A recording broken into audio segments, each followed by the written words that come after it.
Eu já ouvi algumas teorias da conspiração ou não, de que todo esse negócio de Lava Jato, de derrubar a Dilma, era jogada dos americanos.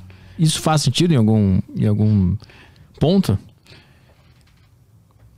Primeiro que eu não gosto do termo teoria da conspiração, né? Porque a conspiração é parte da política. Uhum. Então não existe teoria da conspiração. A conspiração é parte da política. Mas vamos aqui concatenar alguns fatos. Tá?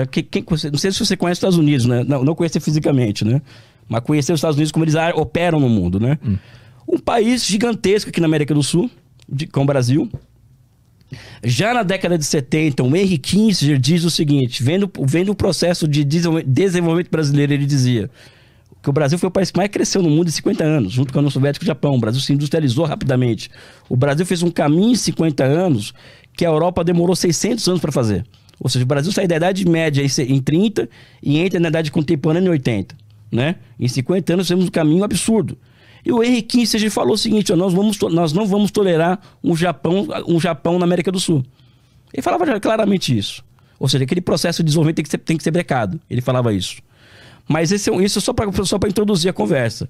O Brasil, a partir do governo Lula, ele passa a fazer parte de um arranjo. Aliás, acertamos por equívoco, né? Ou seja, nós montamos uma política externa, continuamos uma política externa independente, aprofundamos algo que Geisel inaugura no governo dele, que é uma política externa independente, altiva e ativa, ou seja, o governo Geisel nos governos militares. Então o Lula, em certa medida, é uma continuidade aprofundada daquilo, né? E nós, comércio sul-sul, então nós aumentamos em 10 vezes o nosso comércio exterior.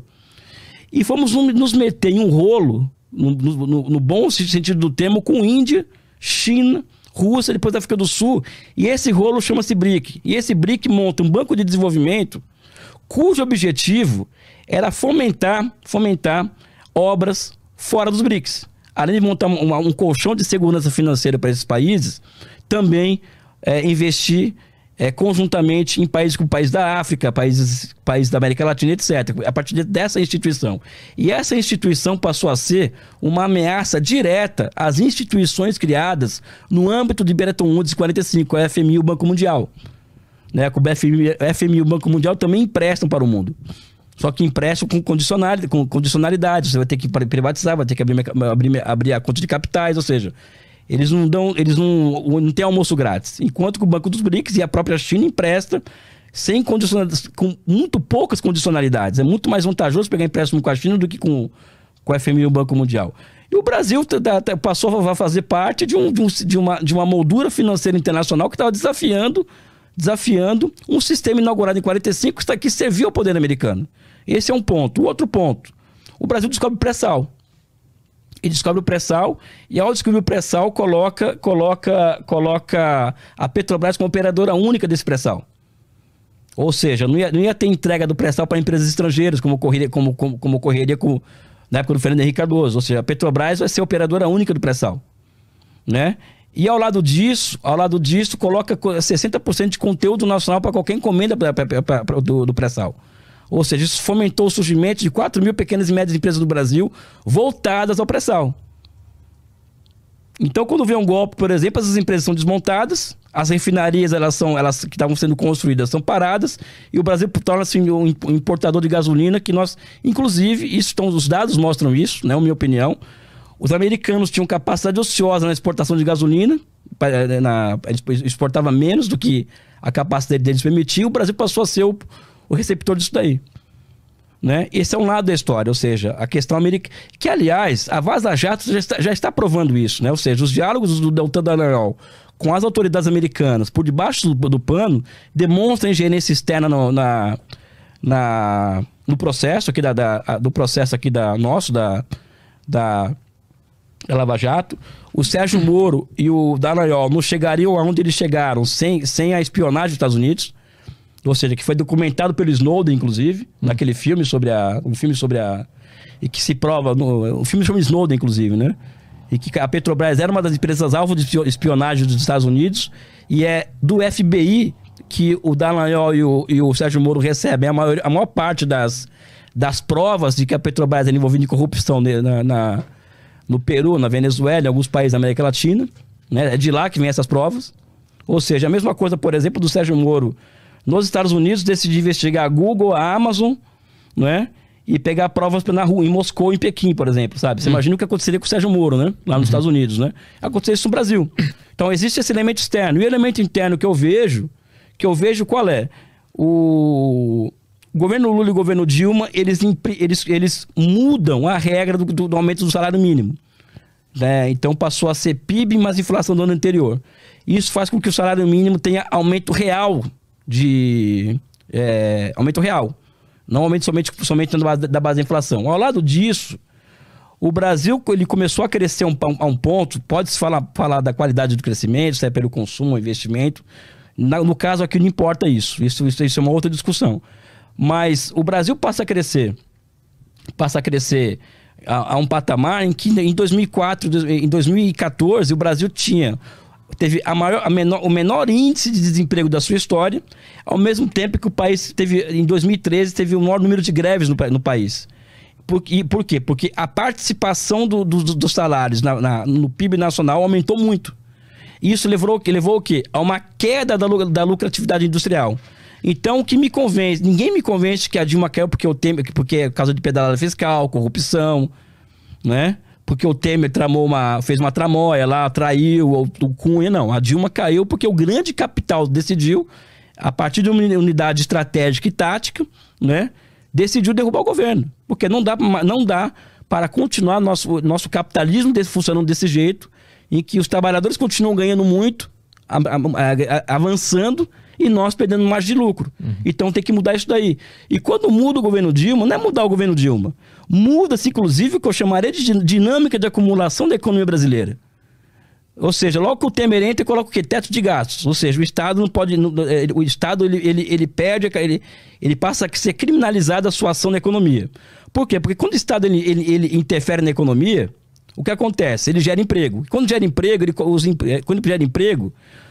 o desemprego baixo gera pressão sobre os empresários, que são obrigados a... Eles perdem poder de barganha com os trabalhadores. Então, o Estado não pode intervir na economia por causa disso. Não é porque o Estado é ruim, é ineficiente. O Estado não pode intervir na economia porque, objetivamente, o Estado, ao criar emprego, fortalece a capacidade de barganha dos trabalhadores. Então, ele cria um teto de gastos. Então, a ação estatal é criminalizada, até hoje. Como que ele cria emprego em setores estratégicos? Né? Não, gera demanda, por exemplo. Eu posso montar, por exemplo, um planejamento como um PAC, né? Então, vamos aqui montar, nós três aqui, eu, Petro e o Caio, né? Vamos encomendar 100 pontes, 2.000 quilômetros de ferrovias para o setor privado, tá? Aqui no Brasil. O setor privado está com capacidade ociosa, então isso vai acontecer o quê? Vai induzir a utilização de capacidade, ou induzir a utilização de capacidade, vai se gerar emprego. E ao se gerar emprego, o que vai acontecer? Vai aumentar o poder de barganha dos trabalhadores. Você vai me perguntar, pô, mas os caras são burros assim, mesmo tendo lucro, mesmo aumentando a lucratividade deles em tese, eles serem contra? Não, eles são burros mesmo. Né? Então o Estado intervém na economia gerando demanda para o setor privado. Tá? O que aconteceu é que teve aumento do salário mínimo acima da inflação e geração de emprego real na economia. Então isso colocou os empresários na parede.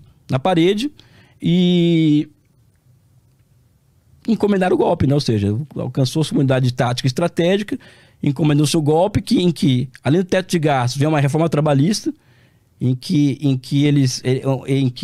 as pessoas passam a trabalhar, a negociar diretamente com o patrão. Então ela pode negociar R$500 por mês, porque tem 13% de desemprego atrás dela, então pode negociar abaixo do salário mínimo. Né? Mas é aquele papo que a Dilma tinha deixado o país numa puta crise, foi por isso que caiu e começou a ter revolta. Eu tô dizendo que o Brasil estava bem antes dela cair. Não, o Brasil estava... Primeiro que eu levo em consideração que a Dilma governou até 2014. 2015 ela já não governa mais. A partir de 2015 ela não governa mais. Quem falar para mim que quem governou o Brasil a partir de 2015 foi a Dilma, tá errado. Por quê? Porque todas as pautas que a Dilma mandava para o Congresso, elas eram atropeladas pelo Eduardo Cunha. O Eduardo Cunha não deixava passar nada, porque ele controlava o Congresso. E criava as chamadas pautas bomba. Então, se alguém me disser aqui que a Dilma criou a crise de 2015, né, vai ter que me provar politicamente isso. Porque isso não é fato. Ela não governou o Brasil desde 2015 adiante. ela passou a ser boicotada sistematicamente de governar o Brasil. Isso aqui, a miúde, eu tenho várias críticas, por exemplo, a decisões que o governo tomou. Eu tenho várias críticas aqui, não estou aqui para, sabe, mas falar que a crise que em 2015 que criou foi ela, não foi ela que criou. Ou seja, ela, por exemplo, ela teve que nomear, ela ganha as eleições em uma correlação de forças muito adversa. Então ela teve que entregar o Ministério da Fazenda para o Joaquim Levy. O Joaquim Levy é um ortodoxo. Então o Joaquim Levy, ele reduz o gasto público de uma vez só em 40%. Já acontece essa história no Flow. Ele reduz em 40% o gasto público. Isso gera uma queda absurda na demanda. Absurdo, o que gera desemprego artificial, né? Uma queda, reduz o gasto público, você reduz demanda para as empresas privadas, né? Ao mesmo tempo que se começa e se acelera a tendência de aumento da taxa de juros que começa em 2013. Ou seja, você aumenta a taxa de juros e reduz o gasto público. Você tem aqui um ingrediente para o início de uma barbárie. O que é barbárie? Desemprego em massa.